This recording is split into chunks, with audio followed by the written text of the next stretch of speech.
샬롬, 제 이름은 조셉 레비입니다. 저는 나이 많은 유대인입니다. 그리고 이 모든 세월 동안 저는 책에는 쓰여 있지 않지만 현명하신 할아버지께서 자주 말씀하시던 한 가지를 깨달았습니다. 우리는 악이 항상 무섭고 시끄럽고 어두운 것이라고 생각하는데 익숙합니다. 적이 칼을 들고 욕설을 퍼부으며 나타날 거라고 예상하죠. 하지만 할아버지는 저에게 다르게 가르쳐 주셨습니다. 가장 위험한 악은 미소를 짓고 부드러운 목소리로 도움의 손길을 내밀며 다가온다고 하셨습니다. 문을 부수고 들어오는 것이 아니라 당신이 스스로 문을 열 때까지 기다린다고 하셨죠. 오늘 저는 고귀한 배려, 진실한 우정처럼 보이지만 실제로는 덧친 것들에 대해 이야기하고 싶습니다. 우리는 순진하게 사랑받고 있다고 착각하며 빠지는 8가지 친절의 함정을 살펴보겠습니다. 사실 누군가가 우리를 조종하려는 것일 뿐인데 말이죠. 이 영상은 진짜 빛과 눈을 멀게 하는 현혹적인 빛을 구별하는 방법에 대한 것입니다.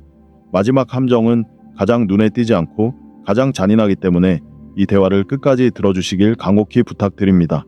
적들이 아니라 가장 가까운 사람들이 자신도 모르는 사이에 이 함정에 빠지기 때문입니다. 제가 마지막에 말씀드릴 내용은 아마도 자신을 지키고 진정으로 사랑하는 사람들과의 관계를 파괴하지 않는 유일한 방법일 것입니다.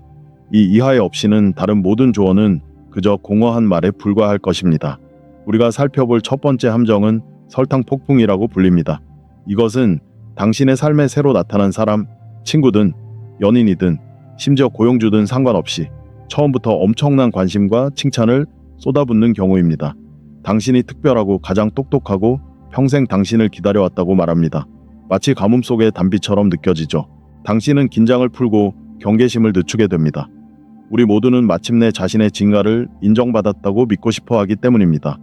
하지만 이 늙은이의 말을 들어보세요. 이것은 당신의 장점을 인정하는 것이 아닙니다.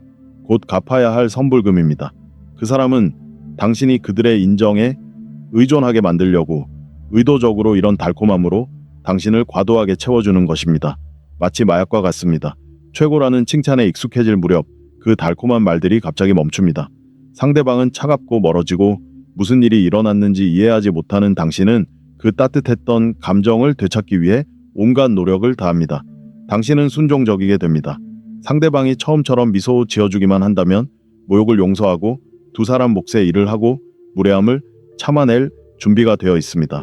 달콤한 말의 폭풍은 목소리를 높이지 않고도 당신의 의지를 꺾는 완벽한 방법입니다. 당신은 스스로 허락한 달콤한 시럽에 빠져 허우적거릴 뿐입니다. 저는 아주 어렸을 때 인생이 제게 가르쳐준 이 교훈을 생생히 기억합니다. 우리 가게에 새로운 거래처 사람이 나타났는데 그를 아론이라고 부르겠습니다. 그는 목소리가 크고 관대했으며 첫 만남부터 저를 황금 같은 아이라고 불렀습니다.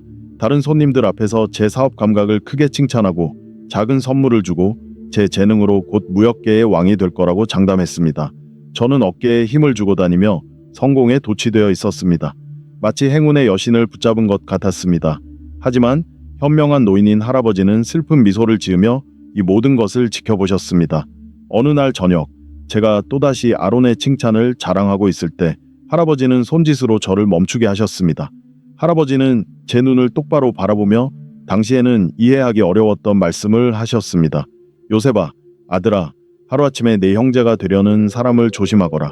진정한 우정은 좋은 국물처럼 천천히 우러나오는 법이다. 불이 너무 세면 국물은 다 졸아붙고 타버린 냄비만 남는단다.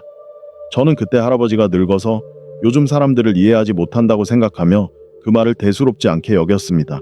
하지만 2달밖에 지나지 않았습니다. 에런은 저의 무한한 신뢰를 이용해 영수증 없이 급한 거래라며 자신의 명예를 걸고 물건을 가져가겠다고 했습니다. 저는 그에게 물건을 주었습니다. 그 후로 에런도 물건도 돈도 다시는 볼 수 없었습니다. 그는 달콤한 말들과 함께 사라졌습니다. 그때 저는 할아버지가 무슨 말씀을 하셨는지 이해했습니다. 그 칭찬의 폭풍은 저를 눈멀게 하기 위한 것이었습니다. 그 이후로 저는 누군가 너무 빨리 제 마음속 모든 공간을 차지하려고 한다면 그들은 아마도 제 이성을 마비시키려는 것일 가능성이 높다는 것을 알게 되었습니다.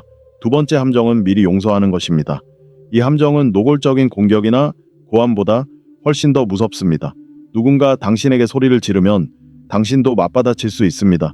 그들이 당신을 비난하면 당신은 자신을 변호할 수 있습니다. 적을 보고 공격을 보면 피가 끓어오르며 저항할 힘이 생깁니다. 하지만 여기서는 모든 것이 다릅니다. 여기서는 당신을 부드럽고 끈적한 손뭉치로 감싸는데 그 안에서 당신의 어떤 주장도 어떤 항의도 모두 묻혀버립니다. 이것은 양심이 있는 사람들을 위한 함정입니다.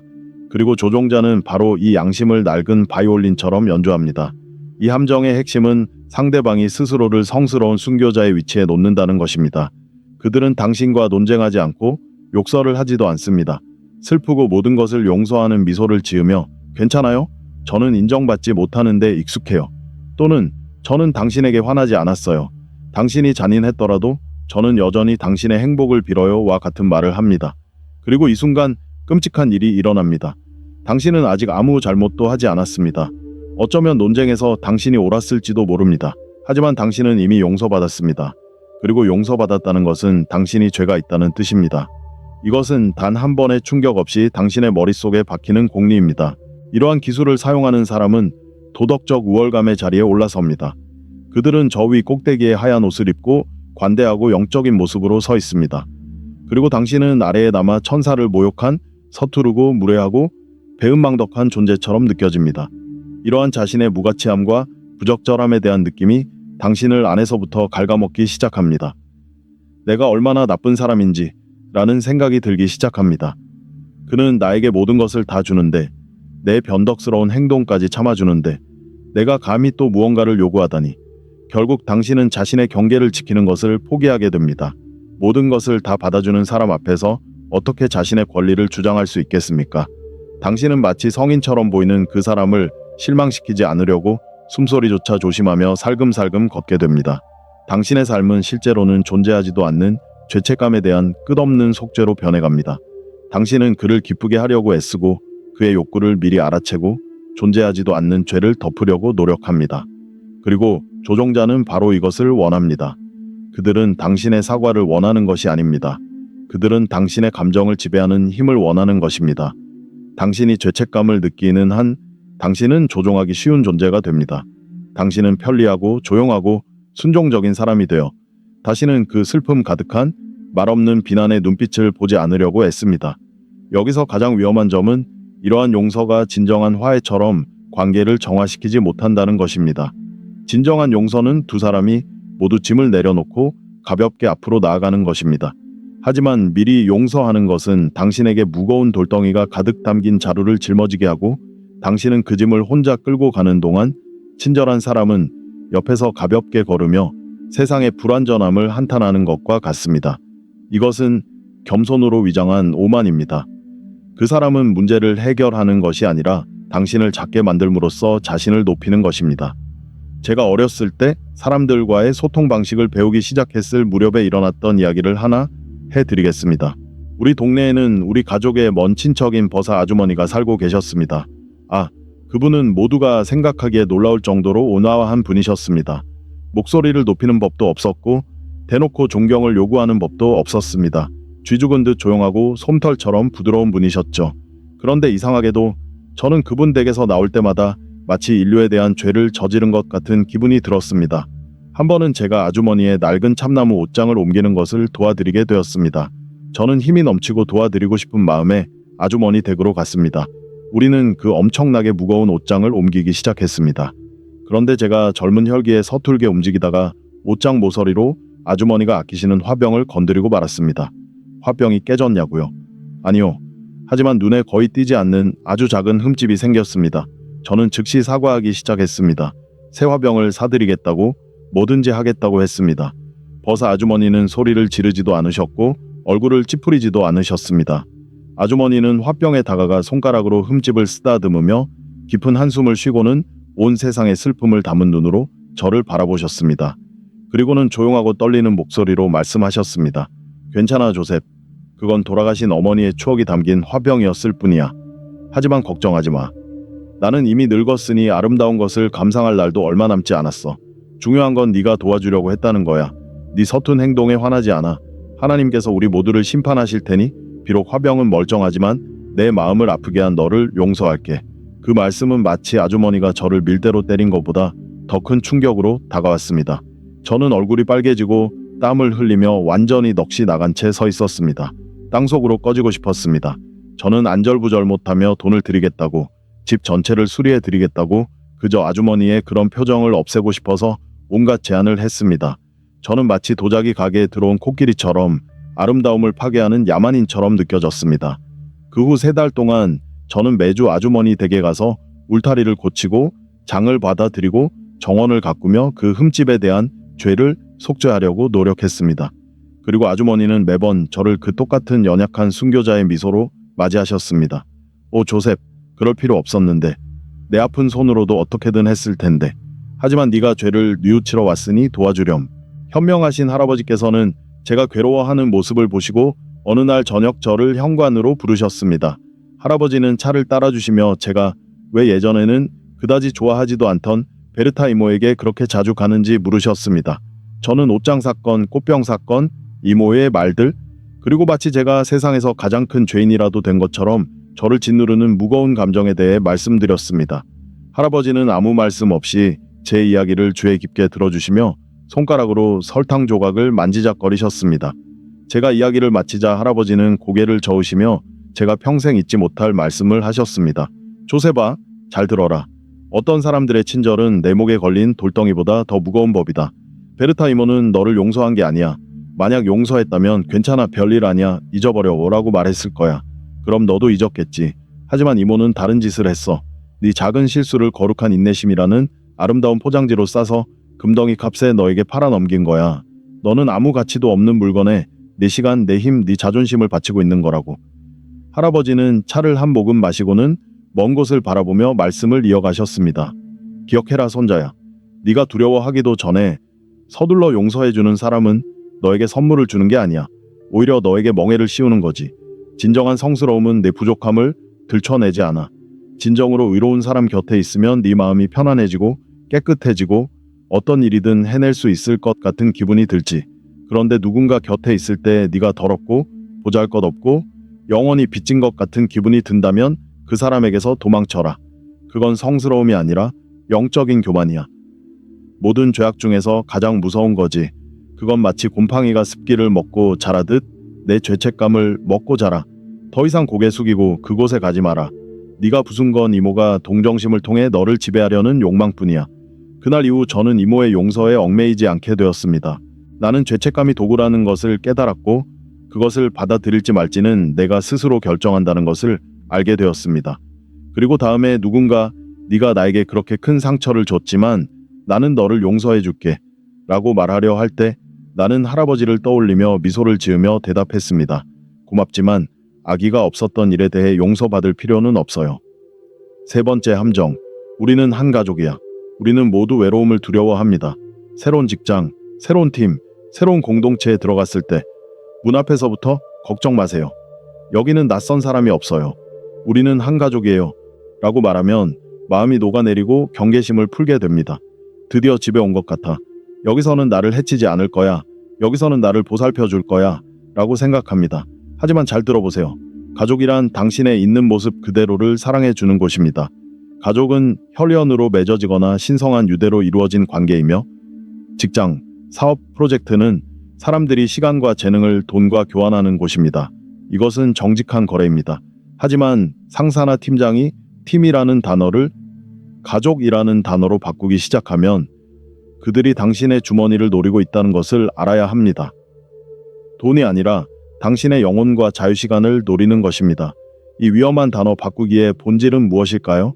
진정한 가족에서는 조건 없이 서로 돕습니다. 어머니는 자녀에게 저녁 식사비를 청구하지 않습니다. 형제는 돈을 받기 위해서가 아니라 사랑으로 형제를 돕습니다. 그런데 직장에서 이런 모델을 강요하면 당신에게도 똑같은 무조건적인 희생을 기대하기 시작합니다. 야근을 하라고 하면서 우리는 가족이니까 공동의 목표를 위해 서로 도와야 해라고 말합니다. 월급 지급을 미루면서 우리 입장을 이해해줘. 가족이 지금 어려운 시기를 겪고 있잖아 라고 합니다. 휴가를 가고 싶거나 임금 인상을 요구하고 싶나요? 그러면 그들은 어려움에 처한 가족을 버리는 배신자처럼 당신을 쳐다봅니다. 이 함정은 경계를 허물어뜨립니다. 당신은 직장인으로서의 의무가 끝나는 지점과 개인적인 시간이 시작되는 지점을 구분하지 못하게 됩니다. 당연히 받아야 할 것을 요구하는 것이 부끄러워집니다. 사장님이 그렇게 걱정하는데 어떻게 돈 이야기를 할 수 있겠어요? 당신은 이상을 위해, 칭찬을 위해, 소속감을 위해 일하기 시작하지만 이 가족 같은 분위기를 만든 사람은 당신의 무급 노동을 착취하여 새 집을 사고 풍족하게 살아갑니다. 이것은 신성한 개념을 이용하여 평범한 탐욕을 감추는 가장 냉소적인 행위입니다. 결국 당신은 지쳐 쓰러집니다.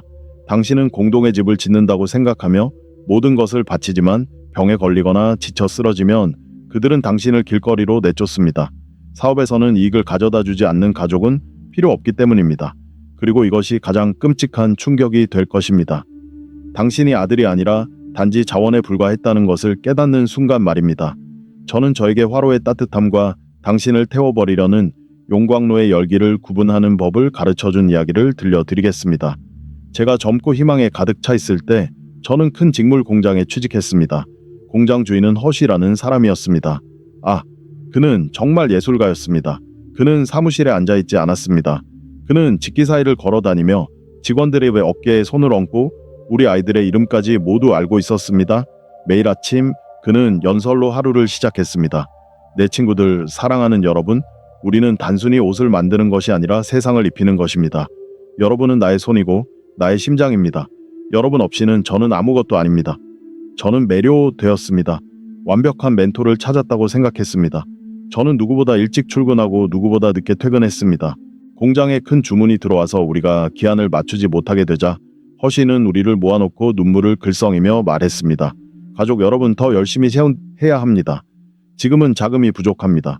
지금은 초과 근무 수당을 줄 수 없지만 맹세컨대 주문을 납품하는 대로 우리 모두 왕처럼 살게 해주겠습니다. 누구도 소외시키지 않을 것입니다. 우리는 그의 말을 믿었습니다. 우리는 밤새도록 일했고 직물 더미 위에서 잠을 잤습니다. 저는 영웅이 된 것 같았고 위대한 일의 일부가 된 것 같았습니다. 저는 임금 인상에 대해서는 생각조차 하지 않았습니다. 그런 따뜻한 사람에게 그런 요구를 하는 것은 비열한 배신처럼 느껴졌습니다. 그렇게 6개월이 지났습니다. 우리는 주문을 납품했습니다. 이익은 엄청났습니다. 하지만 제가 약속된 보상이나 최소한 따뜻한 말이라도 기대하며 허쉬에게 다가갔을 때 그는 저를 포옹 대신 차갑고 공허한 눈빛으로 맞이했습니다. 그는 오크나무 책상 뒤에 앉아 서류들을 세고 있었는데 고개도 들지 않고 이렇게 말했습니다. 조셉, 요즘 경기가 어려워. 시장 상황이 안 좋다고. 평소보다 더 줄 수는 없어. 일자리가 있다는 것만으로도 감사하게 생각해. 내 입장이라면 다른 사람들은 이런 시기에 일자리를 유지시켜 주는 것만으로도 고마워할 거야. 저는 어이가 없었습니다. 더듬거리며 말했죠. 하지만 허쉬, 당신은 우리가 가족이라고 했잖아요. 제가 여기서 잠도 잤잖아요. 그는 날카롭게 제 말을 끊었습니다. 가족은 집에 있는 거야, 조셉. 그리고 여기는 사업장이야. 네 환상을 현실과 혼동하지 마. 마음에 안 들면 문은 열려 있어. 네 자리를 차지하려는 사람들이 줄 서 있거든. 나는 마치 침을 뱉어진 것처럼 모욕감을 느끼며 그를 떠났다. 세상이 무너지는 것 같았다. 속았다는 느낌뿐 아니라 낡은 걸레처럼 이용당했다는 생각에 휩싸였다. 저녁에 할아버지께 찾아가온 세상에 화가 나고 억울한 마음을 털어놓았다. 할아버지가 허쉬를 욕해 주시기를 기대하며 모든 것을 이야기했다. 하지만 할아버지는 내 혼란스러운 이야기를 듣고는 슬프게 고개를 젓고 따뜻한 차를 따라주셨다. 얘야, 할아버지가 조용히 말씀하셨다. 늑대는 양을 잡아먹으려 하지 않는 한 양을 자매라고 부르지 않는단다.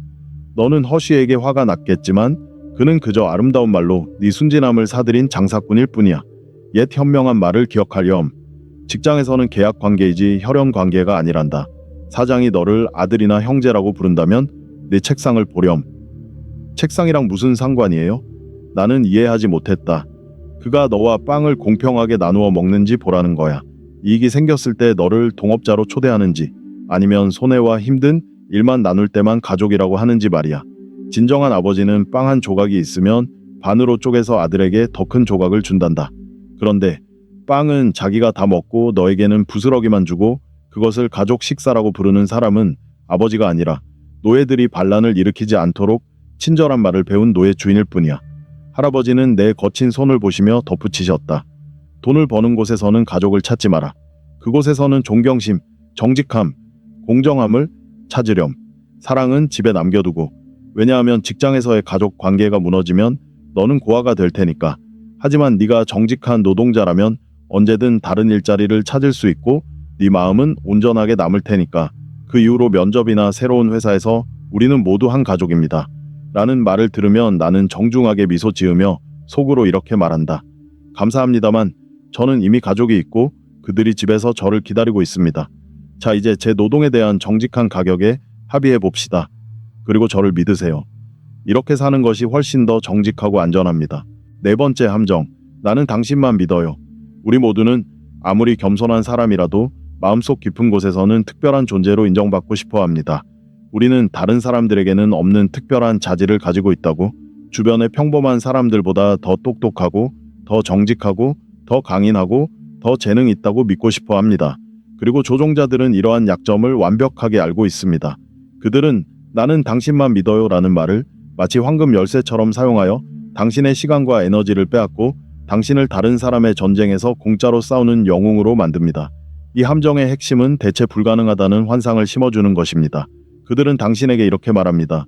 이건 아주 중요한 일이에요. 다른 누구에게도 맡길 수 없어요. 이바노프는 모든 걸 망칠 거고 페트로프는 훔칠 거고 시도로프는 너무 멍청해요. 오직 당신만이 특별한 접근 방식과 지혜, 그리고 이 일을 처리할 수 있는 뛰어난 능력을 가지고 있어요. 그리고 이 순간 당신은 우쭐해집니다. 마치 당신이 높은 곳에 올려진 것 같은 기분이 듭니다. 책임감의 무게를 느끼지만 그 무게는 왕관의 무게처럼 기분 좋은 무게입니다. 마침내 나의 특별함이 인정받았다고 생각합니다. 하지만 현실을 직시해 봅시다. 대부분의 경우 오직 당신만이 이 일을 해낼 수 있다는 말은 오직 당신만이 이 더럽고 힘들고 지루한 일을 공짜로 해줄 만큼 순종적이다 라는 뜻입니다. 그들은 당신에게 재정 관리를 맡기거나 전략적 결정을 내리게 하지 않습니다. 아니요, 선택받은 사람들은 대개 낡은 서류를 정리하거나 히스테리컬한 고객과 협상하거나 휴일에 출근하거나 피아노를 5층까지 옮기는 일을 맡게 됩니다. 그들은 가장 하기 싫은 일을 특별한 임무로 포장하여 당신에게 떠넘기는 것입니다. 여기서 위험한 점은 스스로를 궁지에 몰아넣게 된다는 것입니다. 거절하면 기본적으로 나는 다른 사람들과 똑같아, 나는 특별하지 않아 라고 인정하는 셈이 됩니다. 당신은 신뢰받는 사람 오른팔이라는 지위를 잃을까봐 두려워하며 과도하게 노력하기 시작합니다. 주말을 반납하고 신경을 곤두쓰고 가족과 보내는 시간을 희생하면서까지 높은 신뢰에 부응하려고 했습니다. 당신은 자신의 명성의 인질이 되고 조종자는 옆에서 그 열매를 따먹습니다. 결국 그들은 돈이 아닌 자존심에 의해 움직이는 완벽한 실행자를 찾은 셈입니다. 이것은 고독의 덫입니다. 대체 불가능한 사람은 쉴 권리가 없기 때문입니다. 그들을 대신할 사람이 없습니다. 상황을 구할 수 있는 유일한 사람이 당신이라면 당신은 영원히 그 상황을 구해야 할 것입니다. 당신 없이는 모든 것이 무너질 것이기 때문에 휴가를 주지 않을 것입니다. 당신만큼 잘할 사람이 없기 때문에 조수를 붙여주지도 않을 것입니다. 그리고 보상 대신 만성 피로와 감정적 소진만 남고 다른 사람들은 각자의 삶을 사는 동안 당신은 자신이 얼마나 중요한 사람인지에 대한 자부심만 간직하게 됩니다. 제가 젊은 시절 겪었던 이야기 하나를 들려드리겠습니다. 그 일 덕분에 저는 유일하게 유능한 사람이 되고 싶다는 생각을 영원히 버리게 되었습니다. 우리 마을에는 피셸이라는 사람이 살았습니다. 그는 큰 결혼식이나 잔치를 주최하는 것으로 유명했습니다. 그는 까다롭고 시끄러운 사람이었고 항상 손에서 물건을 떨어뜨리곤 했지만 말을 아주 잘했습니다. 어느 날 그가 시장 광장에서 저에게 다가와 저를 한쪽으로 데리고 가서 주위를 살피더니 제 어깨에 손을 얹었습니다. 요셉, 그는 속삭였습니다. 내게 문제가 생겼네. 부잣집 딸의 결혼식이 다가오는데 하객이 300명이나 돼. 마을 반대편에 있는 지하실에서 귀한 와인이 담긴 큰 통들을 잔치 장소로 옮겨야 해. 길이 험하고 돌투성이의 진흙탕이야. 마차꾼들은 술주정뱅이라서 통을 깨뜨리거나 중간에 절반을 마셔버릴 거야. 짐꾼들은 도둑들이고. 내가 마을 사람들을 모두 생각해봤는데 수정처럼 정직하고 굳건한 손을 가진 사람은 자네밖에 없어. 이 귀한 보물을 자네에게만 맡기겠네. 젊고 어리석었던 저는 가슴이 자부심으로 부풀어 올랐습니다. 주최자인 피셸이 직접 저를 선택했습니다. 힘센 짐꾼들이 아니라 바로 저를요. 저는 동의했습니다. 그는 돈을 주지는 않았지만 영원한 감사와 금을 맡길 수 있는 믿음직한 사람이라는 명성을 얻게 될 거라고 했습니다. 정말 지옥 같았습니다. 술통들은 믿을 수 없을 정도로 무거웠고 비 때문에 길은 진흙탕이었습니다. 저는 무릎까지 빠지는 진흙탕 속에서 수레를 밀면서 병 하나라도 깨뜨릴까봐 조마조마했습니다. 밤새도록 잠도 못 자고 불황자들로부터 짐을 지켰습니다. 허리가 끊어질 듯 아팠고 손은 피투성이가 되었습니다. 하지만 잔치가 시작될 무렵 모든 것을 온전하게 배달했습니다. 더럽고 땀에 젖고 죽을 만큼 지친 저는 피셸에게 다가가서 이제 그가 저를 손님들에게 잔치의 구원자라고 소개해 줄 거라고 기대했습니다. 피셸은 저를 힐끗 보더니 부엌 쪽으로 손짓하며 잘했네, 요셉. 저기다 놓고 가. 내 꼴로 손님들 보기 민망하잖아. 라고 퉁명스럽게 말하고는 곧바로 부자에게 미소를 지으며 돌아섰습니다. 보세요. 제가 당신을 위해 어떤 와인을 구해왔는지. 저는 그늘 속에 서서 분노가 치밀어 오르는 것을 느꼈습니다. 그때 할아버지가 보였습니다. 할아버지는 근처 벤치에 앉아 이 광경을 지켜보고 계셨습니다. 저는 다리를 겨우 끌며 할아버지에게 다가가 옆에 앉았습니다. 그는 저만 믿는다고 애타했어요. 저는 중얼거렸습니다. 이 마을에서 저만이 유일하게 정직한 사람이라고 했는데 이제는 물 한 잔도 주지 않네요. 할아버지는 떨리는 제 손과 옷에 묻은 흙을 보시더니 조용하지만 단호하게 말씀하셨습니다. 내 손자야, 너는 두 가지 개념을 혼동했구나. 믿음이란 내게 집 열쇠를 주면서 네가 그 집의 주인이 되어 살게 하는 것을 말하는 거란다. 그리고 그들이 당신에게 삽을 주면서 마구간 청소를 시킬 때 그건 신뢰가 아니야. 마구간이 주인에게 냄새가 나기 때문이지. 피셸은 당신에게 와인을 맡긴 게 아니었어. 그는 자신의 문제를 당신에게 맡긴 거야. 그는 아름다운 말 몇 마디에 속아 넘어가 기꺼이 고생할 사람을 찾은 거지. 할아버지는 손수건을 꺼내 내 이마에 흙을 닦아주셨다. 옛 유대인의 지혜를 기억해라. 누군가 너에게 네가 없으면 안 된다고 말하면 다른 누구도 지고 싶어하지 않는 멍해를 너에게 씌우려는 건 아닌지 잘 살펴봐라. 진정한 신뢰는 항상 존중과 합당한 대가와 함께 온다. 만약 그들이 너에게 100만 달러짜리 일을 맡기면서 한 푼도 주지 않는다면 그건 신뢰가 아니라 착취야. 너는 네가 유일한 사람이라는 사실에 자부심을 느꼈지. 글쎄, 너는 고맙다는 말 한마디에 말처럼 일해줄 유일한 바보였을 뿐이야. 그날 저녁 나는 중요한 사실을 깨달았다. 특별함은 그것이 너에게 이익을 가져다 줄 때 좋은 것이다. 하지만 너의 특별함이 단지 남들이 너를 이용해 먹을 수 있다는 사실에만 있다면 그것은 수치스러운 일이다. 그때부터 누군가 내게 요셉, 이 일은 너밖에 할 수 없어 라고 말하면 나는 그 사람의 눈을 똑바로 쳐다보며 묻는다. 왜요?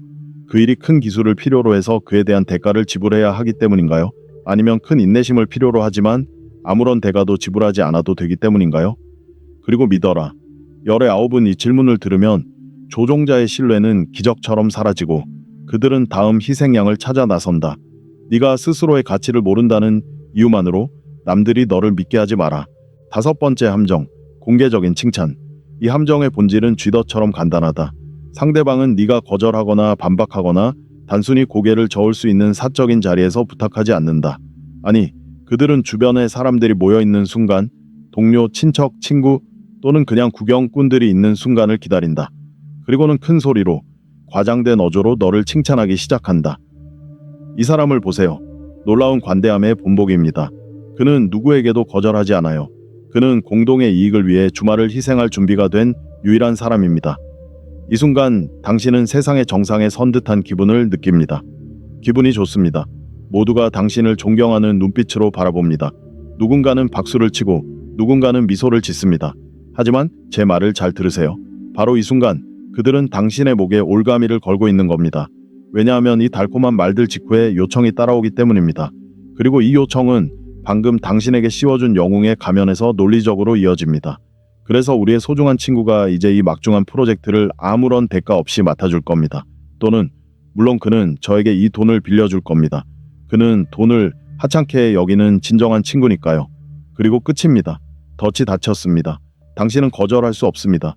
지금 모든 사람 앞에서 거절한다면 그들이 방금 만들어준 아름다운 이미지를 망쳐버릴 겁니다. 당신은 순식간에 영웅에서 거짓말쟁이와 위선자로 전락할 것입니다. 1분 전 당신을 칭찬했던 사람들은 실망할 것입니다. 조종자는 이 사실을 알고 있습니다. 그들은 당신의 명성을 인질로 삼습니다. 당신은 대중이 당신이 생각만큼 성인이 아니라는 것을 알게 되는 것보다 불편함, 손해의 피로를 감수하는 것을 택할 것이라는 것을 알고 있는 것입니다. 이것은 사회적 압력이라는 함정입니다. 그들은 당신이 자신의 관심사, 피로 또는 더 도움을 주고 싶지 않은 마음을 가진 평범한 사람일 권리를 박탈합니다. 그들은 당신을 당신 자신을 위한 기념비로 만들어버립니다. 그리고 아시다시피 기념비는 움직이지 않고 반대하지 않으며 음식을 요구하지도 않습니다. 그저 서서 누군가의 목적을 위한 장식품 역할을 할 뿐입니다. 이것은 승리로 위장된 당신의 의지에 대한 폭력입니다. 제가 이미 경험이 풍부하다고 생각했던 나이에 마치 어린아이처럼 속아 넘어갔던 이야기를 들려드리겠습니다. 우리 공동체에는 아브롬이라는 사람이 있었습니다. 그는 이사회 회장이었고 목소리가 크고 중요한 인물이었으며 배는 크고 야망은 더 컸습니다. 그는 도시의 필요를 위해 기금을 모으는 자선 행사를 여는 것을 좋아했지만 악의적인 소문으로는 그 돈의 일부가 그의 새 코트 주머니로 들어간다고 했습니다. 어느 날 아브롬은 수학 축하를 위한 큰 잔치에 저를 초대했습니다. 상인, 랍비, 존경받는 원로 등 사회 각계각층의 사람들이 모였습니다. 저는 조용히 구석에 앉아 와인을 마시며 평화로운 저녁을 보내기를 바랐습니다. 그런데 갑자기 아브롬이 일어나 포크로 잔을 두드리며 조용히 하라고 한 후 손가락으로 저를 똑바로 가리켰습니다. 여러분, 그의 목소리가 천둥처럼 울려 퍼졌습니다. 우리는 친절에 대해 많이 이야기하지만 실제로 행동하는 사람은 거의 없습니다. 하지만 우리 가운데에는 이 홀보다 더 큰 마음을 가진 사람이 있습니다. 바로 우리 요셉입니다. 수백 개의 눈이 저에게 쏠렸습니다. 얼굴이 화끈거리는 것을 느꼈습니다. 아브롬은 계속해서 말했습니다. 요셉은 겸손과 진정한 봉사의 모범입니다. 어제 제가 그에게 우리의 어려움을 이야기했습니다. 우리 오래된 학교 지붕에 구멍이 나서 비가 아이들 머리 위로 떨어집니다. 그런데 아십니까? 요셉은 변명거리를 찾지 않았습니다. 시간이 없거나 돈이 없다고 말하지 않았습니다. 이 성스러운 사람은 제 눈을 똑바로 바라보며 불필요한 말 없이 수리 비용을 모두 자신이 부담하겠다고 결정했습니다. 우리의 구원자를 환영합시다. 홀은 박수갈채로 가득 찼습니다.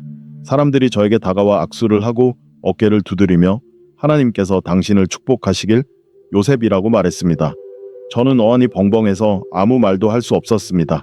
사실 저는 그런 약속을 한 적이 없었기 때문입니다. 아브롬과 저는 지붕 수리에 대해 진지하게 이야기했지만 저는 최소한 일부라도 부담할 수 있을지 생각해 보겠다고 말했습니다. 저는 수리비 전체를 부담하겠다고 약속한 건 아니었어요. 그건 딸의 결혼식을 위해 모아둔 거액이었거든요. 하지만 지금 와서 아니, 이건 거짓말이야. 난 그렇게 하지 않겠어. 라고 말하는 건 저 자신을 망신시키는 일이고 아브롬에게도 망신을 주는 일이며 비오는 날 아이들을 외면하는 욕심 많은 구두쇠처럼 보이는 꼴이었죠. 아브롬은 테이블 건너편에서 그의 특유의 교활한 미소를 지으며 저를 바라봤습니다. 그는 자신이 이겼다는 걸 알고 있었죠. 그는 제 자존심과 사람들의 시선에 대한 두려움을 이용해 학교 수리비를 받아냈습니다. 저는 넥타이가 목을 조르는 듯한 답답함을 느끼며 밖으로 나왔습니다. 벤치에는 연로하신 할아버지가 앉아 계셨는데 그분도 축하 행사에 오셨던 겁니다. 할아버지는 파이프 담배를 피우며 별을 바라보고 계셨습니다. 저는 할아버지 옆에 털썩 주저앉아 두 손으로 머리를 감쌌습니다. 할아버지, 그 사람이 저를 속였어요. 저는 목이 메어 말했습니다. 모두가 보는 앞에서 제 돈을 빼앗아 갔는데 저는 박수갈채 속에서 제 손으로 돈을 건네줬어요. 할아버지는 담배 연기를 내뿜으며 차분하게 말씀하셨습니다. 아브롬이 훔친 게 아니야. 네가 스스로 준 거지. 그는 너에게 황금 3장을 만들어줬고 너는 그 3장이 반짝이는 모습이 좋아서 스스로 들어간 거야. 제가 뭘 어떻게 했어야 했다는 거예요? 제가 소리쳤습니다. 그 사람이 거짓말쟁이라고 소리라도 질렀어야 했다는 건가요? 그럼 모두들 제가 속 좁은 사람이라고 생각했을 거예요. 그렇게 생각하게 내버려둬라. 할아버지가 단호하게 대답하셨습니다. 손자야, 우리 조상들의 지혜를 기억하거라. 너를 얽매는 칭찬은 불명예이고 그것은 족쇄와 같다. 네가 아직 하지 않은 일이나 하고 싶지 않은 일로 칭찬을 받는다면 그것은 네 공로를 인정하는 것이 아니라 네 수치심을 이용하는 것이다.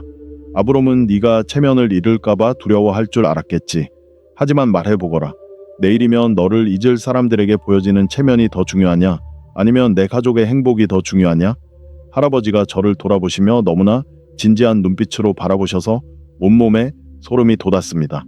너는 일어나서 미소를 지으며 이렇게 말했어야 했다. 친애하는 아브롬, 당신의 마음은 희망으로 가득 차 있어서 제가 하지 않은 말까지 들으셨군요. 저는 제 아이들에게 피해를 주지 않는 선에서 제 지갑이 허락하는 만큼만 드릴 수 있습니다. 한 푼도 더는 안 됩니다. 현자들이 말했듯이 명예를 위해 재산을 낭비하는 자는 자신의 집에 죄를 짓는 것이기 때문입니다. 그래, 홀에는 침묵이 감돌았겠지. 그래, 아브롬은 얼굴이 빨개졌겠지만 너는 자유로운 사람으로 남았을 것이다. 그런데 이제 너는 집에 가서 딸에게 아빠가 낯선 사람들에게 박수갈채를 받고 싶어서 결혼식을 소박하게 치러야 한다고 말할 영웅이 된 거로구나. 그 말씀은 마치 얼음물 한 바가지를 뒤집어 쓴 것처럼 저를 정신 차리게 했습니다. 다음날 저는 아무도 없는 곳에서 아브롬을 만나 단호하게 약속한 금액의 10분의 1만 주겠다고 말했습니다. 그는 저에게 압력을 가하고 제가 약속을 어겼다고 모두에게 말하겠다고 협박했습니다. 하지만 저는 할아버지의 말씀을 기억하고 이렇게 대답했습니다. 말하세요. 하지만 그러면 저도 당신이 주인에게 허락도 받지 않고 남의 관대함을 팔아먹는다고 모두에게 말할 겁니다. 그는 입을 다물고 돈을 받았습니다. 그 이후로 저는 교훈을 얻었습니다. 누군가 사람들 앞에서 저를 크게 칭찬하며 영웅적인 의도를 저에게 더 씌우려고 하면 저는 기뻐서 어쩔 줄 몰라 이연하지 않습니다. 오히려 긴장하고 미소를 지으며 즉시 그 사람을 현실로 되돌려 놓습니다. 저는 이렇게 말합니다. 과찬이십니다. 저는 그저 평범한 사람이고 제 능력에는 한계가 있습니다. 이것은 조종자의 균형을 무너뜨리고 그들이 함정을 닿지 못하게 막습니다. 대중을 실망시키는 것을 두려워하지 마세요. 값싼 박수갈채를 쫓다가 자신을 잃는 것을 두려워하세요. 6번째 함정, 걱정하는 척하는 뒷담화. 우리는 뒷담화를 하는 사람이 누군가에게 해를 끼치려고 구석에서 속삭이는 악한 사람이라고 생각하는데 익숙합니다. 하지만 노련한 조종자는 결코 독처럼 뒷담화를 퍼뜨리지 않습니다. 그들은 달콤한 약처럼 깊은 연민과 걱정의 표현처럼 포장해서 전달합니다. 이 함정의 핵심은 그 사람이 너무 걱정돼요 라는 무해해 보이는 한마디에 있습니다. 이 말로 다른 사람의 삶에 대한 가장 비열한 침입이 시작됩니다. 누군가가 당신에게 다가와 슬픈 표정을 짓고 목소리를 낮추며 말합니다. 가엾은 모이시에게 무슨 일이 일어났는지 들었어요? 너무 걱정돼요. 술을 마시기 시작했대요. 아내가 그를 내쫓았고 아이들은 굶주리고 있대요. 정말 끔찍하죠. 이 순간 끔찍한 착각이 일어납니다. 당신과 대화 상대는 좋은 일을 하고 있다고 생각합니다. 서로 공감하고 고귀한 걱정으로 하나가 됩니다. 둘 사이에 친밀한 신뢰감이 형성됩니다. 네오와 나는 정상이야. 우리한테는 아무 문제 없어. 하지만 그는 공영에 처했어. 이런 우월감은 머리를 어지럽게 합니다. 당신은 고개를 끄덕이며 동의하고 질문을 던지기 시작합니다. 정말요? 또 뭐라고 하던가요? 그리고 자신도 모르는 사이에 당신은 범죄의 공범이 됩니다. 왜 이것이 함정일까요? 다른 사람에 대한 험담을 전하는 사람은 결코 도움을 주기 위해서 그런 행동을 하는 것이 아니기 때문입니다. 그들은 다른 사람의 몰락을 즐기고 당신을 그 과정에 끌어들이기 위해 그런 짓을 합니다. 당신은 그들이 쓰레기를 쏟아붓는 쓰레기통이 됩니다. 당신의 영혼은 더러워집니다. 당신은 그 소문을 통해 그 사람을 바라보게 됩니다. 진실을 알지도 못하면서 당신의 생각은 이미 오염됩니다. 당신은 사람을 있는 그대로 볼 수 있는 능력을 잃게 됩니다. 하지만 가장 위험한 결과는 이것만이 아닙니다. 철칙을 기억하세요. 어떤 사람이 당신에게 다른 사람에 대해 이야기한다면 그 사람은 분명히 다른 사람에게 당신에 대해 이야기할 것입니다. 이것은 예외 없는 법칙입니다. 오늘은 당신이 믿음직한 청취자이고 우리 편이지만 내일 당신이 실수하거나 단순히 문 밖으로 나가는 순간 바로 그 친절한 친구는 똑같은 슬픈 표정으로 옆집 사람에게 달려갈 것입니다. 아, 요셉이 너무 걱정돼요. 그가 이상해졌다고 하더군요. 소문을 퍼뜨리는 사람에게 귀를 기울이는 순간 당신은 그들에게 당신의 평판을 좌우할 열쇠를 넘겨주는 것입니다. 당신 스스로 그들에게 당신의 비밀을 거래할 수 있도록 허락하는 것입니다. 왜냐하면 당신이 그런 종류의 이야기에 관심을 보였기 때문입니다. 다른 사람의 문제에 대한 소문을 듣고 싶지 않게 만든 이야기가 있습니다. 제가 젊었을 때 아버지 가게에서 일을 돕고 있을 때 일어난 일입니다. 우리 동네에는 리브카라는 여자가 살았습니다. 그 여자는 그냥 여자가 아니라 걸어다니는 라디오였습니다. 하지만 그녀는 위장의 달인이었습니다. 그녀는 결코 악의적으로 말하지 않았습니다. 오히려 그녀는 온 마을에서 가장 동정심 많은 사람이었습니다. 어느 날 리브카가 우리 가게에 왔는데 할아버지와 저만 있었고 할아버지는 곡식을 고르고 계셨습니다. 리브카는 한숨을 크게 쉬고 카운터에 기대어 눈물을 가득 담은 눈으로 저를 바라보며 속삭였습니다. 요셉, 내 마음이 너무 아파. 우리 라삐님에 대한 이야기 들었니? 저는 정신이 번쩍 들었습니다. 라삐는 존경받는 분이었습니다. 아니요, 무슨 일인데요? 저는 호기심 가득한 목소리로 물었습니다. 리브카는 마치 스파이가 우리를 미행하는 것처럼 주위를 둘러보더니 흥분해서 재빨리 속삭였습니다. 불쌍한 사람, 정말 안 됐어요. 그를 위해 기도하고 있어요. 그의 큰딸이 서커스 단원과 함께 도망가면서 집안의 금부치를 훔쳐갔대요. 그의 백발에 얼마나 큰 수치겠어요. 게다가 슬픔 때문에 회당에서 기도하는 것도 잊어버리기 시작했다고 해요. 그가 직위에서 해임될까봐 너무 걱정이에요. 어떻게 도와야 할까요? 어떻게 해야 할까요? 저는 입을 다물지 못했습니다. 이 소식은 충격적이었지만 솔직히 말해서 제 마음속에는 동시에 불쾌하면서도 묘하게 기분 좋은 감정이 일어났습니다. 위대한 사람에게도 추악한 면이 있다는 것을 알게 되었을 때 느끼는 그런 감정 말이죠. 저는 어떤 서커스 단원인지 얼마나 많은 금을 훔쳐갔는지 자세히 물어보려고 숨을 고르고 있었습니다. 바로 그때 요란한 소리가 났습니다. 할아버지가 곡식 푸는 삽을 나무 탁재색에 내려놓은 소리였습니다. 리브카와 저는 깜짝 놀랐습니다. 할아버지는 천천히 계산대 뒤에서 나왔습니다. 할아버지는 리브카를 환한 눈으로 쳐다본 것이 아니라 마치 똥을 밟고 깨끗한 집에 들어온 사람을 보는 것처럼 혐오스러운 눈으로 쳐다봤습니다. 그는 그녀에게 가까이 다가가 조용히 말했습니다. 리브카, 말해보시오. 집에 쓰레기통이 있습니까? 그녀는 당황했습니다. 물론이죠, 레비 선생님. 왜 물으세요? 껍질과 썩은 음식으로 가득 차면 어떻게 합니까? 할아버지가 계속해서 물었습니다. 쓰레기장에 버리죠. 그녀는 할아버지가 무슨 말을 하려는지 이해하지 못하고 대답했습니다. 맞습니다. 할아버지가 고개를 끄덕였습니다. 집을 깨끗하게 유지하기 위해 쓰레기를 집 밖으로 내다 버리는군요. 그런데 왜 당신은 가득 찬 쓰레기통을 우리 집에 가져와서 내 손자의 귀에 이 썩은 것을 쏟아부으려고 합니까? 리브카는 얼굴이 붉어졌습니다. 저는 그저 걱정돼서요. 슬픔을 나누고 싶었어요. 아니요. 할아버지가 그녀의 말을 잘랐습니다. 정말 걱정했다면 라비에게 가서 어떻게 도와야 할지 물어보거나 집에 가서 조용히 기도했을 겁니다. 하지만 당신은 이 더러운 것을 우리에게 퍼뜨리려고 여기에 온 겁니다. 당신은 도둑입니다. 리브카. 그녀는 분노에 질려 말을 잇지 못했습니다. 당신은 진실도 모르면서 라비의 명예를 훔치고 있습니다. 내 손자의 순수한 생각을 훔치고 우리의 시간을 훔치고 있습니다. 이제 당신의 걱정거리를 가지고 나가시오. 그리고 앞으로는 내 가게에 물건값만 가져오고 걱정이라는 사탕으로 포장된 독을 가져오지 마시오. 리브카는 마치 뜨거운 물에 데인 것처럼 가게에서 뛰쳐나갔습니다. 나는 얼굴이 빨개져서 부끄러웠습니다. 그녀 앞에서 어색했지만 할아버지는 나에게 몸을 돌려 내 마음에 깊이 새겨진 말을 했습니다. 요셉아, 고대 유대인의 지혜를 기억하거라. 악한 혀는 세 사람을 죽인다. 말하는 사람, 듣는 사람, 그리고 그 이야기거리의 주인공. 하지만 듣는 사람이 더 죄가 크다. 왜 더 죄가 크죠? 나는 놀라서 물었습니다. 듣는 사람이 없으면 소문을 퍼뜨리는 사람은 자기 상품을 팔 곳이 없기 때문이다. 그녀가 친절한 여자라고 생각했느냐? 아니다. 소문을 전하는 사람은 독을 주입한 초콜릿 상자를 주는 사람과 같다. 혀에는 달콤하지만 속에는 죽음이 들어있다. 다른 사람의 말에 귀를 쓰레기통처럼 만들지 마라. 누군가 누구누구가 너무 걱정돼요 라는 말로 대화를 시작하면 그 말을 끊고 지금 우리가 그 사람을 도울 수 있을까요? 라고 물어보아라. 만약 대답이 아니오라면 화제를 바꾸세요.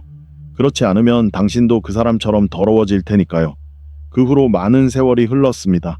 저는 그런 배려심 넘치는 대화 때문에 가족과 직장 생활이 무너지는 것을 여러 번 목격했습니다. 누군가 다른 사람의 죄에 대한 소문을 속삭이려 할 때마다 저는 곡괭이를 든 할아버지를 떠올립니다.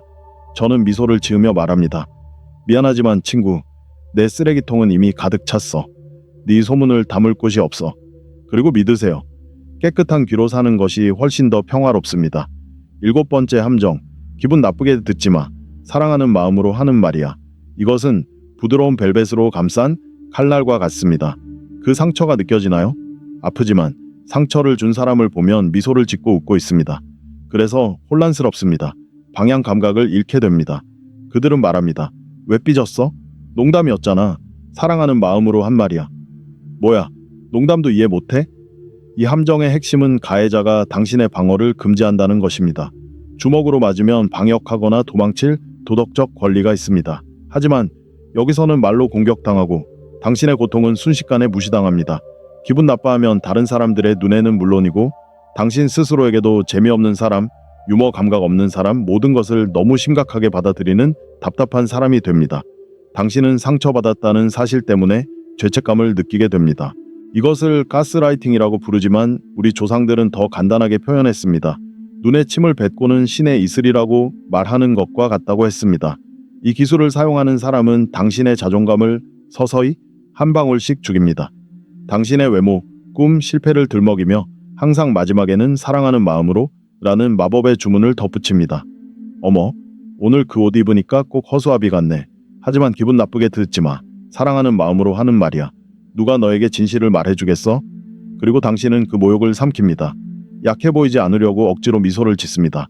하지만 마음속에는 앙금이 남습니다. 사랑하는 사람들조차 당신을 비웃는다면 당신에게 정말 뭔가 문제가 있는 게 아닐까 생각하게 됩니다.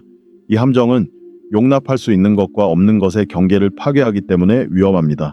모욕이 소통의 정상적인 일부라는 사실에 익숙해지게 됩니다.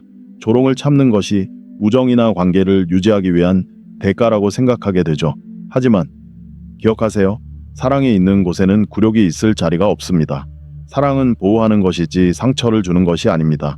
어떤 사람과 대화한 후 마음이 황폐해지거나 자신이 어리석거나 부족하다고 느껴진다면 그 사람이 사랑한다는 말을 몇 번이나 했는지는 중요하지 않습니다. 중요한 것은 그 사람이 당신의 마음에 어떤 영향을 미쳤는지입니다. 제가 이미 성인이 되어 결혼을 준비하고 있을 때 우리 가족에게 일어났던 이야기를 해드리겠습니다. 우리에게는 하임 삼촌이라는 먼 친척이 있었습니다. 그는 분위기 메이커로 통했고 시끄럽고 유쾌하며 항상 입가에 농담을 달고 다녔습니다. 잔치에서 누구도 지루하지 않게 해줬기 때문에 모두가 그를 좋아했습니다.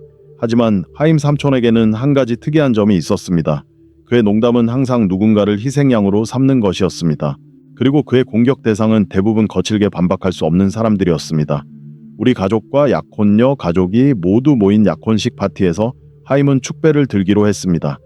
저는 미래의 아내의 옆에 서서 행복하고 설레는 마음이었습니다. 하임은 잔을 들고 빛나는 눈으로 모두를 둘러보며 말하기 시작했습니다. 자, 우리 요셉을 위해 건배합시다. 드디어 그의 코골이를 견뎌줄 여자를 찾았군요. 우리는 그의 성격과 휜다리 때문에 평생 노총각으로 남을 줄 알았는데 말이죠. 하객들은 어색하게 웃었습니다. 약혼녀는 얼굴이 빨개지며 고개를 숙였습니다. 제 속은 온통 뒤죽박죽이 되는 것 같았습니다. 하지만 하임은 멈추지 않았습니다. 왜 다들 그렇게 심각해요? 저는 사랑하는 마음으로 하는 말이에요. 누가 나처럼 이 바보를 이렇게 칭찬해 주겠어요? 요셉, 삐치지 마. 삼촌 하임은 네가 잘 되기를 바랄 뿐이야. 누군가 너를 선택해 준 것 자체가 기적이지. 그리고 그는 자신의 농담에 만족하며 큰 소리로 웃었습니다. 무거운 침묵이 홀에 감돌았습니다. 몇몇은 관성적으로 미소를 짓고 있었지만 많은 사람들이 불편함을 느꼈습니다. 저는 그 자리에 서서 어떻게 해야 할지 몰랐습니다. 소리를 지르며 제 약혼식 파티에서 소란을 피워야 할까요? 그러면 축하 분위기를 망칠 것입니다. 침묵한다면 제가 쓸모없는 존재이고 운 좋게 선택받았다는 것을 인정하는 셈이었습니다. 바로 그때 할아버지가 천천히 자리에서 일어섰습니다. 할아버지는 포크를 두드리거나 소리를 지르지 않았습니다. 그저 일어섰을 뿐인데 그의 침묵은 어떤 고함보다 더 크게 울려 퍼졌습니다. 할아버지는 하임을 길고 무거운 눈빛으로 바라보았습니다. 하임의 얼굴에서 미소가 사라졌습니다. 하임. 할아버지는 방 안구석구석까지 들리는 차분한 목소리로 말했습니다. 말해보렴. 의사가 사람을 치료하기 위해 수술할 때 고통을 주는 거니? 하임은 당황했습니다. 그럼 강도가 골목에서 칼로 사람을 찌를 때도 고통을 주는 거니? 할아버지가 계속해서 물었습니다. 네, 물론이죠. 그럼 뭐가 다른 거니, 하임? 할아버지는 날카로운 눈빛으로 그를 쏘아보며 물었습니다. 의사는 살리고 강도는 죽입니다. 친척이 중얼거렸습니다. 맞다. 할아버지가 고개를 끄덕였습니다. 그러니까 내 말은 상처를 치유하는 게 아니라 오히려 상처를 주는 말이었어. 신부 앞에서 신랑을 모욕했고 하객들 앞에서 한 남자를 모욕했지. 네가 칼에 꿀을 발랐다고 해서 사랑을 담아라는 말을 덧붙였다고 해서 네가 의사가 되는 건 아니야. 넌 강도야, 하임. 그것도 비겁한 강도지. 진짜 적은 정면으로 공격하지만 너는 뒤에서 공격하고 농담 뒤에 숨잖아. 하임은 자신을 변명하려 했다. 이봐요, 레브레비. 그냥 유머잖아요. 너무 심각하게 받아들이지 마세요. 기분 나쁘게 생각하지 마세요. 기분 나쁘게 생각하는 건 어린애들이나 하는 짓이야. 할아버지가 그의 말을 끊었다. 어른들은 결론을 내리지. 내 결론은 이거야. 다른 사람의 존엄성을 존중할 줄 모르는 사람은 내 식탁에 앉을 자격이 없어. 희생자가 필요한 유머는 기쁨이 아니라 네 허영심에 대한 재물일 뿐이야. 모두가 웃기를 바랐다고? 좋아. 하지만 네가 다른 사람에게 진흙을 뿌리면서 자신이 왕이라고 착각하는 광대처럼 보이게 만들었잖아. 그보다 더 우스꽝스럽고 한심한 건 없어. 하임은 얼굴이 불그락푸르락해지더니 뭔가 중얼거리고는 자리에 앉았다. 축하 행사는 계속되었지만 분위기는 바뀌었다. 사람들은 더 이상 그의 농담에 웃지 않았고 나는 그날 밤 중요한 것을 깨달았다. 나는 할아버지에게 다가가 조용히 감사하다고 말했다. 할아버지는 내 어깨에 손을 얹고 지금 내가 너에게 전하는 말을 해주셨다. 요셉아, 기억해라. 누군가 너에게 불쾌한 말을 하고 기분 나쁘게 생각하지 말라고 덧붙인다면 그 사람은 자신이 너에게 상처를 주고 있다는 것을 완벽하게 알고 있다는 뜻이야. 그들은 단지 죄를 미리 용서받고 싶어 하는 것뿐이지. 사람들이 무례함을 우정으로 포장하는 것을 절대 허용하지 마라. 농담이 너에게 상처를 준다면 그건 농담이 아니라 공격이야. 너는 웃지 않을 권리가 있어. 그것을 멈출 권리가 있지. 직접적으로 말해. 이건 나에게 재미없어. 이건 나에게 불쾌해. 만약 네가 나를 진심으로 사랑한다면 다시는 그런 농담을 하지 않을 거야. 만약 사람들이 내가 재미없는 사람이라고 하면요? 내가 물었다. 그냥 그렇게 말하게도. 할아버지가 미소를 지었다. 존경받는 지루한 사람이 되는 게 쾌활한 호구로 전락하는 것보다 낫습니다. 그 이후로 저는 한 가지 규칙을 세웠습니다. 누군가 저에게 상처 주는 말을 하고 나서 사랑해서 하는 말이야 라고 덧붙이는 순간 저는 즉시 마음의 벽을 세웁니다. 저는 미소 짓지 않고 그 사람을 차분하게 바라보며 말합니다. 당신의 사랑은 참 이상하네요. 저를 다른 방식으로 사랑해 주세요. 저를 모욕하지 않고 사랑해 주시거나 아니면 아예 사랑하지 마세요. 놀랍게도 아들아, 진정한 친구들은 즉시 모든 것을 이해하고 사과합니다. 하지만 저를 이용해 자신의 우월감을 드러내려 했던 사람들은 마른 흙처럼 떨어져 나가고 숨쉬기가 훨씬 편해집니다. 자, 이제 우리가 이 대화를 시작한 이유에 대해 이야기해 봅시다. 이것은 가장 무섭고 눈에 띄지 않는 함정입니다. 거짓이 아닌 진심을 바탕으로 만들어졌기 때문입니다. 바로 사랑이라는 함정입니다. 우리의 가장 가까운 사람들, 부모님, 배우자, 자녀들이 우리를 이 함정으로 몰아넣습니다. 그들은 당신의 눈을 똑바로 바라보며 말합니다. 나는 너를 위해 모든 것을 희생했어. 내 경력, 건강, 개인적인 행복까지 포기했어. 네가 잘 되기를 바랐기 때문이야. 왜 이것이 함정일까요? 그들은 당신이 도저히 갚을 수 없는 빚을 지우기 때문입니다. 그들은 당신에게 말합니다. 나는 너에게 내 삶을 바쳤으니 이제 너도 내게 네 삶을 바쳐야 해. 이것은 어떤 협박보다 더 끔찍합니다. 당신은 떠날 수도 없고 자신의 길을 선택할 수도 없으며 그들과 떨어져 행복해질 수도 없습니다. 왜냐하면 그렇게 하는 순간 배신자가 된 것 같은 기분이 들기 때문입니다. 그들은 사슬이 되어버린 사랑으로 당신을 질식시키고 있습니다. 할아버지께서 이렇게 말씀하셨습니다. 요셉아, 진정한 사랑은 자유로 나아가는 문이지 영원히 갇히는 감옥이 아니다. 누군가 살아있는 동안 너를 위해 죽었다고 말한다면 그는 네가 자신 역관에 누워있기를 바라는 것이다. 기억하세요. 누구도 자신의 보살핌을 대가로 당신의 운명을 요구할 권리는 없습니다. 진정한 사랑은 당신의 자유를 기뻐하지 당신의 의존을 기뻐하지 않습니다. 만약 누군가 나는 너를 위해 모든 것을 희생했어 라고 말한다면 부드럽지만 단호하게 그 희생을 돌려주세요. 감사하지만 당신의 행복을 희생하면서까지 구원받기를 바라지 않았어요. 당신 자신을 위해 사세요. 그러면 저는 의무감이 아닌 진정한 마음으로 당신을 사랑할 수 있을 거예요. 라고 말하세요. 우리는 사람들이 친절이라고 부르지만 실제로는 함정인 8가지 덫을 살펴보았습니다. 우리가 내릴 수 있는 주요 결론은 무엇일까요? 유대인의 지혜는 이렇게 말합니다. 이유 없는 선행은 거룩함이 아니라 어리석음이다. 친절하다는 것은 편리하거나 나약하거나 맹목적이라는 뜻이 아닙니다. 진정한 친절은 약함이 아닌 강함에서 나옵니다. 그것은 태양과 같습니다. 모든 사람에게 빛을 비추지만 누구도 자신을 함부로 대하게 내버려 두지 않습니다. 당신은 거절할 권리가 있습니다. 당신을 빚쟁이로 만드는 도움을 거부할 권리가 있습니다. 가까운 사람들에게서조차 당신의 경계를 지킬 권리가 있습니다. 그리고 믿으세요. 당신이 자신을 존중하기 시작하면 다른 사람들도 당신을 희생자가 아닌 한 사람으로 보기 시작할 것입니다.